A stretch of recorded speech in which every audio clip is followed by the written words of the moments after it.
Before we start this video, I want to say a huge thank you to my current Patreons: Ash, Zoltyboy, Tesla Chad, Doggo Portal, James, Your Player 2, and Not Another Game Collector. If you want to get your name called out, and of course if you want to join the Patreon team to support this channel, it's entirely up to you. There is a link down below, and if not, I just hope you enjoy this video. The other day I was playing Hitman 3, of course having fun with the stealth, taking my time, and overall just trying to feel like a badass. Then suddenly I got caught on my 4th attempt of a suit-only silent assassin run, and out of pure frustration I decided to unload every bullet from every gun in my inventory and kill anyone on the map until eventually I just died and was able to restart.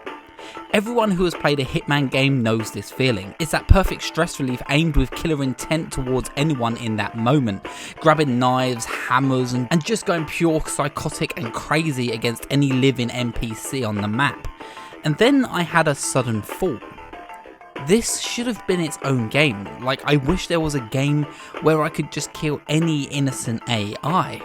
Of course, this has been a reality for many years, but more importantly, I wanted to take a little dive into why we enjoy these kind of games that allow us to be nothing else but pure evil, because surely there has to be some good out of being bad.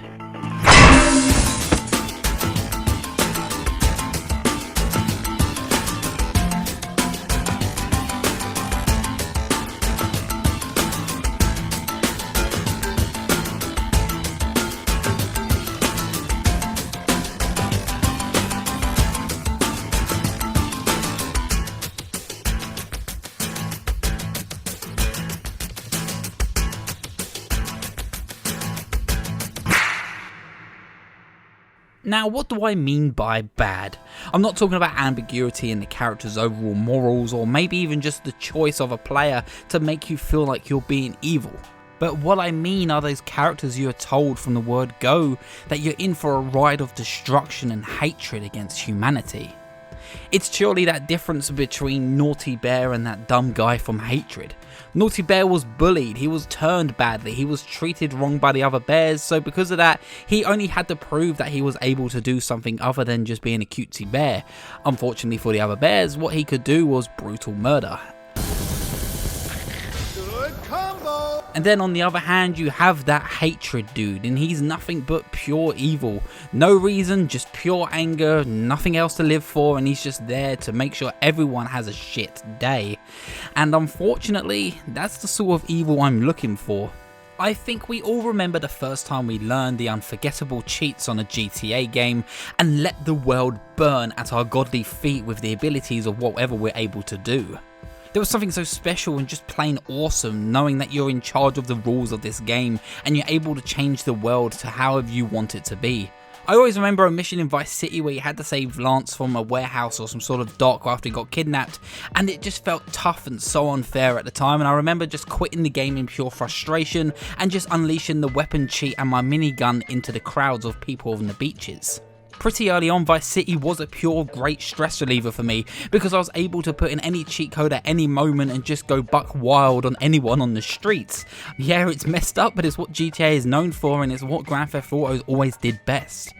And as time went on, the series became more grounded in its world and animations, allowing you to create some of the coolest shootouts and visual effects you've seen in an open world game. And the most recent example of this is in GTA 5 and becoming invincible and then loaded to the teeth in a world that's most grounded in its depiction of the satirical universe of GTA, and it feels so freeing and over the top and badass to see all these particle effects and explosions take place right in front of you as you feel godly with whatever weapon is in your hand. Now, of course, in real life, I wouldn't hurt a fly. No, really, I hate flies. If they come near me, I'm gonna panic and scream. I'm a coward.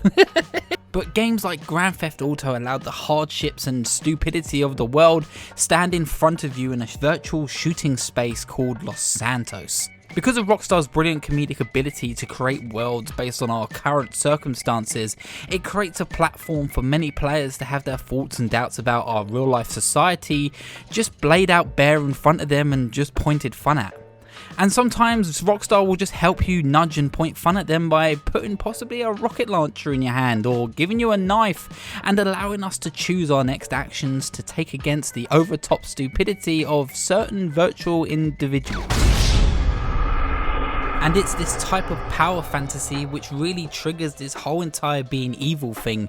And it goes back to old flash and newsground games like Whack Your Boss, which sees you doing, well, exactly that, incredibly violent things to your own boss, or the torture game Skull Kid, and of course just the punching bag itself that was Interactive Buddy.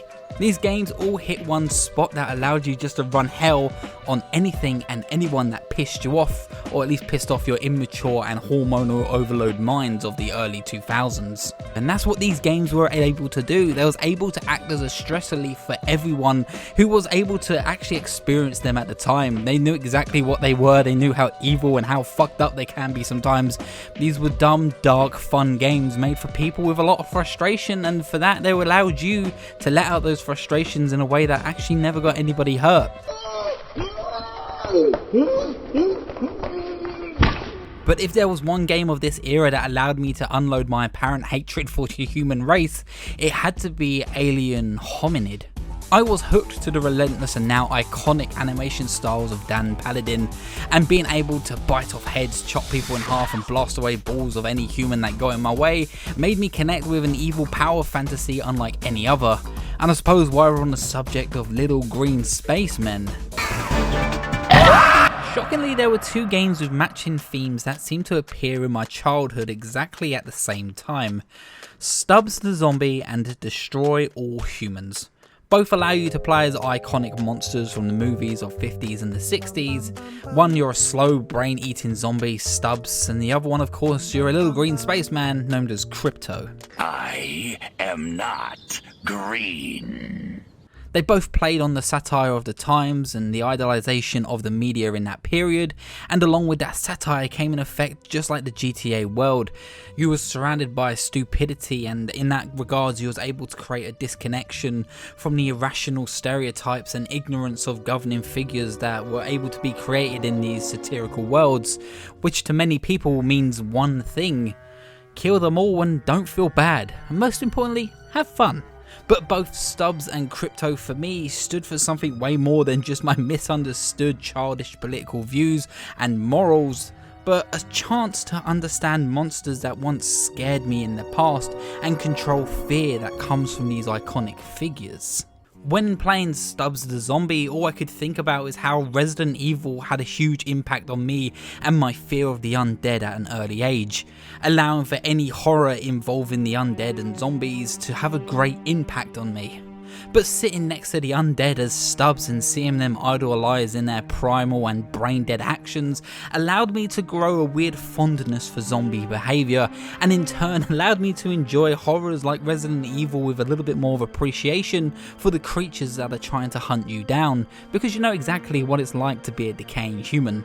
And with Destroy All Humans, well, it felt like a Mars Attack fantasy, but for me, I was able to see that xenomorph of Alien come to life, and I was able to kill every human without remorse, because that's exactly what aliens should do, and I didn't feel bad about it at all. And all of this does come back to many film buffs and what people had growing up. The people making these games weren't able to experience games like we were, but they were able to experience the films that we saw. And that's all it is at the end of the day, people wanting their film fantasies to come true. If you want to live out your dream fantasy of Night of the Living Dead zombies, then Stubs the Zombie has you covered. Or maybe you want to experience something like John Carpenter's The Thing, then of course you have Carry On there to guarantee a great time. And even games like Alien vs Predator, where you play as the xenomorph and you brutally kill so many humans that get in your way and you toy with them just like the aliens did in the movie, allows you to understand the creature a little bit more and allows anyone who once feared the xenomorph to grow a connection with it unlike any other. We can use these experiences and playing as these monsters to get an understanding, or at least make a chuckle out of a bad situation. And unfortunately, right in the current state of the world with coronavirus and such, it even comes to life when you think about games like Plague Inc. and you're able to spread your own virus and see exactly how well you do, or even something more destructive like Prototype, which allows you to play as the literal virus and swarm within the human race and kill them and rip them apart in any way that you like. Of course, it's very different from Corona, but hey, you know, it's still a good time. We all crave these violent experiences because they can really act as a great way for us to control our anxieties and fears in intense situations. Just like I said with Whack Your Boss and getting your frustration out of work, or GTA ensuring you can have an explosive stress relief on an often idiotic world, or learning to control the anxieties of fear by playing as the monsters that once gave you nightmares, and finally being able to feel the power of the xenomorph in your own hands. And of course, it's that release of being seen for the 18th time in Hitman and showing unsuspecting NPCs the true meaning of pain. Every now and then we need a reason to put our foot down and take control of the stresses of real life and unleash them in the most destructive way that we can. Luckily, video games are there for us and allow us to do this in a way that no one else gets harmed, and at the end of the day we still feel pretty satisfied with the outcome. So overall, maybe it's not so bad being bad after all. This video was very evil.